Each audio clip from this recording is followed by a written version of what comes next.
Hello everyone and welcome back to Lucky Loaders 15, where I'll be giving you 5 selections for tomorrow's races. Now before I get into that, some of you might be wondering where have I been the last couple of days. If you watched my last video, you will know that I've just been away for a couple of days having a short break. Did say as well on my Twitter feed, so if you want to follow me on social media, that's the place to do so. My handle is at LuckyLoader15. But yeah, just having a bit of time away from things, recharging the batteries, and I'm back and ready to go. But I have to say, it's not been the greatest of starts to December. We had a winner on Saturday, my winning nap, Take Your Time, who literally lived up to his name. It took him an absolute age to get the job done, but I thought it was a good ride by Lorcan Williams. So I hope some of you were on that one there. He was very well backed. He went off odds on in the end, advertised at 13-8.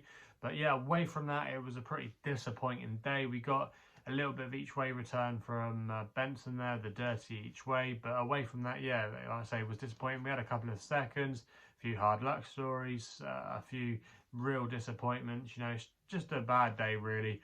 All round it was on Saturday, and then before that it hadn't been good. But to be fair, this is the way it goes sometimes. You go through your good spells, you go through your bad spells. November obviously was our best month of the year so far, highlighted with Cloudy Glen obviously winning the Labrooks trophy at Newbury. But yeah, it's just the way it goes. But hopefully I've got the batteries recharged to give you some winners. And like I said at the top of the video, I've got 5 selections for tomorrow's race, and I fancy quite a few horses, and hopefully we can have some winners for you. So let's get stuck into it then. Now we're going to be going to Fontwell for the first one in the 1250 with an extra tip with an appropriately named horse, I think, called Lots of Luck for David Bass and Kim Bailey. Currently available at 10-1 SkyBet at the moment, who are offering 4 places on this race. Now I think the key to Lots of Luck could be fresh. He's going to be making his seasonal reappearance tomorrow in a similar fashion to what he did last year when he won on his seasonal bow at Fontwell. He won off a mark of 103 that day on his chasing debut, and then he was hit probably quite hard by the handicapper. He went up £9 for that victory, and then after that he was still maintaining his form to a good standard for the grade.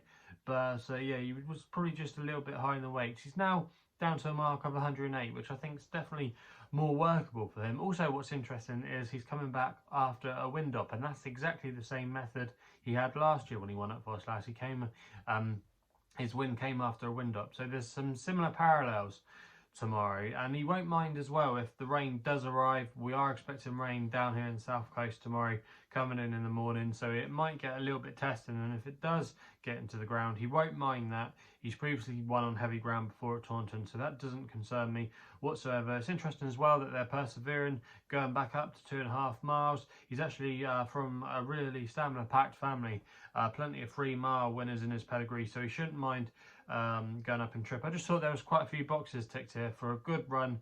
The yard as well, coming back into a little bit of form after a quiet patch. So yeah, lots of things I think that point in the direction of Lots of Luck tomorrow for a good run. And at 10-1, I'll be disappointed at least if he can give us some each way return there. I think he's quite a big price in the context of this race, and that's why he's going to be my first tip of the day. We then go to the Longshot at Uttoxeter 10 minutes later in the 1 o'clock there in the Mayor's Handicap Hurdle. And I thought Doyen was an interesting runner here for Nick Schofield and Paul Henderson, currently available at 11-1, and you can get 5 places at that price for SkyBet. I'm going to recommend a 0.5 each way selection. Now last time we saw this horse, she was actually quite an eye catcher, I thought, despite finishing 5th at Chepstow. Go back and watch the replay, because she was travelling quite well, and she did well from where she came from, but she just made a bad mistake. I think it was at the 3rd last hurdle, which just kind of knocked the stuffing out of her. But then she was able to regather and find some momentum, and she actually wasn't stopping. She was actually making up ground up the home straight, and the first couple of horses just got first run on her. That was also as well against boys, which arguably you have to say is normally a little bit tougher. So she's back against mares tomorrow, which I think would suit her. She's an interesting horse as well. She's actually been made favourite a couple of times during her career. Maybe hasn't but you have to say maybe is disappointed. But I just think she hasn't had everything in her favour. I think when she was previously well back, she was running over a shorter trip.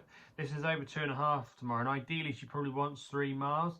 But like I say, it is going to be probably testing ground tomorrow again at Uttoxeter, because rain is forecast to fall there. So if it does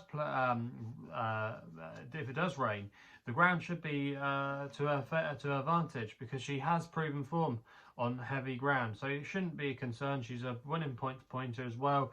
Just thought a lot pointed to a big run. She does need to maybe jump a little bit better, but I thought this was an easier race compared to what she was running in last time out at Chepstow. Nick Schofield often does ride well for Paul Henderson.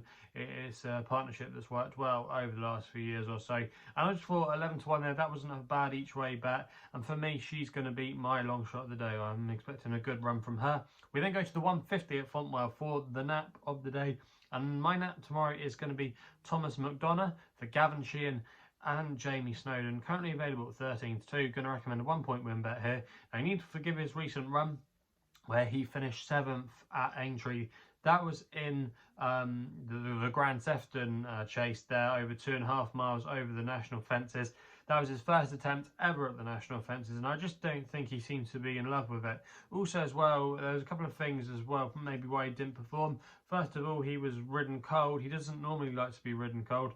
The ground might have been a little bit on the quick side for him. He loves it when it's really deep conditions. And also as well, he probably just needed his first run of the season. If you actually look at his overall profile, he normally strips fitter for his first run, and I think going in to this race tomorrow, I think he's got a lot more in his favour. Now, like I said earlier, the rain is coming, so you would have thought that is a major positive for him, because he's got a good record when there's plenty of juice in the ground. He's also as well been dropped a couple of pounds for that run, down to a mark of 128, which is actually £5 lower than when he ran behind Ask Me Early and Lord Napier. Ask Me Early obviously is one of the leading candidates for the Welsh National, so he's quite well treated. And like I say, if this does become a test of stamina tomorrow over this trip, which I think it could, and he is ridden more prominently, I think he's got a good chance in here at the prices.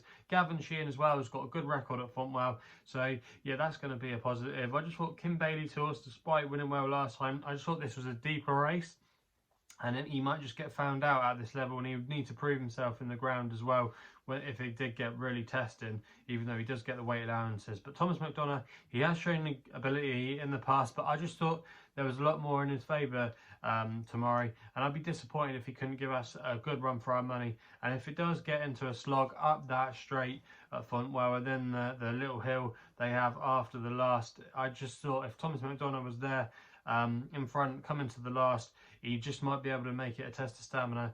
And if Gavin Sheehan can get that rail, he could just be a tough nut to pass. So for me, he's going to be my nap of the day, and fingers crossed we can get a good run from him there. We then stay at Fontwell for the 250, where we're going to be going with an extra tip here with a horse called Wouldubewell for Tom Bellamy and Emma Lavelle, currently available at 2-1. Going to recommend a 1 point win bet here. Now, I just can't have this favourite for Anthony Honeyball. I just think she's a little bit too short in the market, and I think Wouldubewell, if she's fit, which I think she could be, she should be the one you should be siding with, in my personal opinion.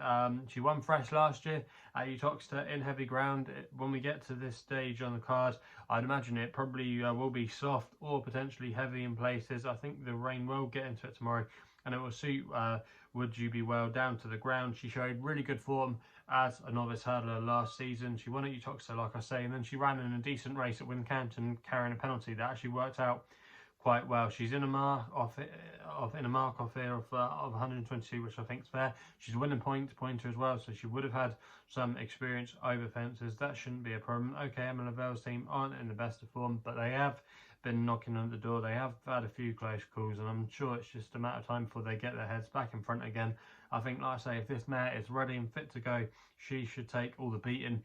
Anthony Honeyball's horse as well, I should say, needs to prove herself on the ground and going back up in trip after she was touched off at Fontwell last time out in the race. It was a fairly weak affair. So, yeah, I just think tomorrow, Wouldubewell, she's my player in this race.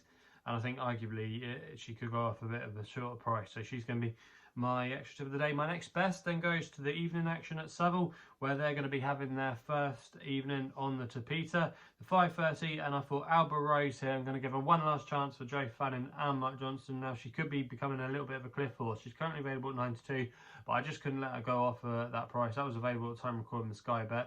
Now, we actually put her up last week when she finished second at Lingfield, and arguably she was a little bit unlucky in running. Now, she is a little bit of a quirky type. She does like to hang, and then she can be a little bit frustrating. But when she got her head together, she actually did show a good attitude in the closing stages, and she was flying home at the line. She ran the best sectionals of any horse in that race. She ran her quickest furlong at the end, hitting the line hard. And that was over 1 mile 2 furlongs, which I just thought the track there was a little bit short on the sharp side for her to get going. But this longer straight at Southwell, I think, will definitely play to her strengths tomorrow. She's got previous form on the Tapeta, but I think going up in trip could be key to her tomorrow. She showed that she settled better last time out as well, which I think will help. There's a bit of pace in here for her to get a bit of cover. And like I say, the step up in trip could be the difference. She's a half sister to Sir Ron Priestley, who is a really good horse over this trip, slightly further as well. And also as well, from that family is Subjectivist, half sister to the Ascot Gold Cup winner, Subjectivist. So stamina shouldn't be an issue. I just think with a 3-year-old allowance in here, the race fitness edge over some of these rivals, and the race potentially setting up to suit, I just thought there was so many things in this horse's favour tomorrow that I couldn't let her go off at 92. I think arguably she should be vying for favouritism, and that's why she's going to be my next best of the day. So they're the tips for tomorrow's racing. If you're still enjoying these videos, remember to subscribe here to my YouTube channel at LuckyLoaders15. If you want to follow me on Twitter, that's the best place to do so, on social media, where my handle is at LuckyLoaders15. And if you want to find out a little bit more about myself, my website is www.chrisloaderracing.co.uk. So please gamble responsibly. Hopefully we can have some winners for you tomorrow, and we'll be seeing you soon.